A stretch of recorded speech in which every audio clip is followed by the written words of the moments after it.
మనం నిలబడకుండా ఉంటే వెనకాల స్థలము 199 సర్వే నెంబరు. దీని పట్టాదారు వచ్చి అబ్దుల్ షేక్ కరీం సాహెబ్. ఈయన వచ్చి కల్వేలమ్మ సందుకు చెందిన ముస్లిం ఈయన. అయితే ఈయన వాస్తవానికి అయితే వీళ్ళ కుటుంబమే లేదు ఈరోజు. వీళ్ళ కుటుంబ సభ్యులు ఎలాంటి వాళ్ళు ఎవ్వరికి లేరు.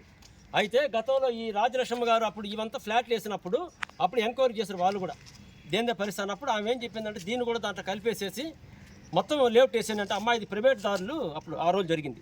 వీళ్ళు ఏం చెప్పారు సర్వేలు మేంచి మాకు సమస్య వస్తుంది అని చెప్పని అప్పుడు కొంతమంది దీంతో అప్పుడు దాని సపరేట్గా డ్యూ ఉంది దానికి అది చేసి కలుపుకోవాలి దీన్ని. కానీ రేపు వాళ్ళు ఉన్న మాకు కేసు అవుతుంది కానీ మేము దీన్ని కలపమని ఆ రోజుల్లో సర్వేలు చెప్పేశారు. ఆడగా పెండింగ్ పడిపోయింది అనమాట.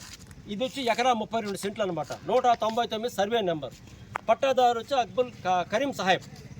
ఈయన వీళ్ళ కుటుంబమే లేదు ఈరోజు. అయితే మీకు కరెక్ట్గా ఒక సంవత్సరం ముందు ఏం చేశారంటే వైసీపీకి చెందిన ఒక ప్రముఖ నాయకుడు ఒక ఆయన ఎంఆర్ఓని దీనికి సంబంధించిన క్లియరెన్స్ మేము మనుషులను పంపిస్తామని చెప్పి ఆయన అడిగారు.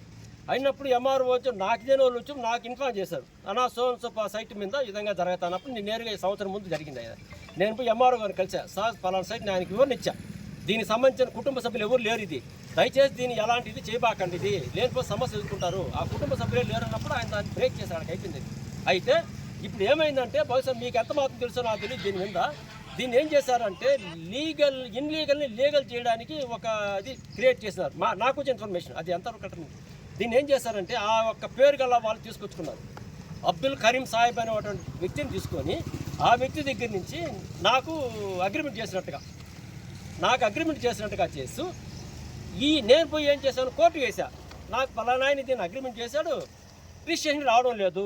మీకు ఐడియాకి వచ్చింది కదా. ఇదేమవుతుంది కోర్టు ఏం చెప్తుంది అప్పుడు, ఏమయ్యా ఆయనకి అగ్రిమెంట్ చేసావు కదా మిగతా డబ్బులు కడతారు, రిజిస్టర్ నువ్వు చేయకపోతే కోర్టులో డబ్బులు కట్టి రిజిస్టర్ చేస్తారు. అంటే అప్పుడు ఏమైంది లీగల్ చేయడానికి ఈ ప్రాసెస్ జరుగుతుంది. దయచేసి మేము శ్రీ రామ్ కుమార్ రెడ్డి గారికి చెప్పేది కూడా ఇదొక 30 కోట్ల పైన ఈరోజు అది 2 స్థలాలు చేరి ఈరోజు వెంకటగిరి నడిబొడ్డులో ఉన్న 60 నుంచి 70 కోట్ల రూపాయల ప్రాపర్టీ. ఇది ప్రభుత్వం ప్రజాధనం. మేము ఒకటే మాత్రం ఈరోజు మున్సిపల్ కార్మికులు జీతాలు ఇచ్చే డబ్బులు లేవు కానీ ఇలా ప్రభుత్వ భూములు మాత్రం అన్యాకరణ చేసే మనవాళ్ళు సిద్ధంగా ఉంటున్నారు. ఎందుకు అటెండ్ కాలేదు నేను అది ఆ విధంగా పోవడానికి కారణం ఏంటంటే అధికారులు తప్ప ఇంకోటి కాదు.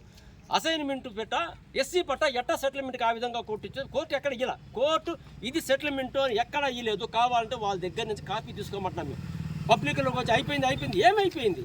మేము అడిగేది ఒకటే మీడియా మిత్రులు నేను ఇందాక కూడా చెప్పా, కత్తిపోటు కన్నా చికిత్స కలంపోటుకి చికిత్స నివారణ ఒకటే మార్గం. మీరనేది కనుక ఫోకస్ చేయగలిగితే మేము ఎక్కడ ఇదోవాలా. మేము ఈ రోజు కూడా ఇలాంటి విషయాలంటే ఎక్కడికైనా మేము వెనక ఆలోచించలేదు, దేనికైనా ముందుంటాం మేము.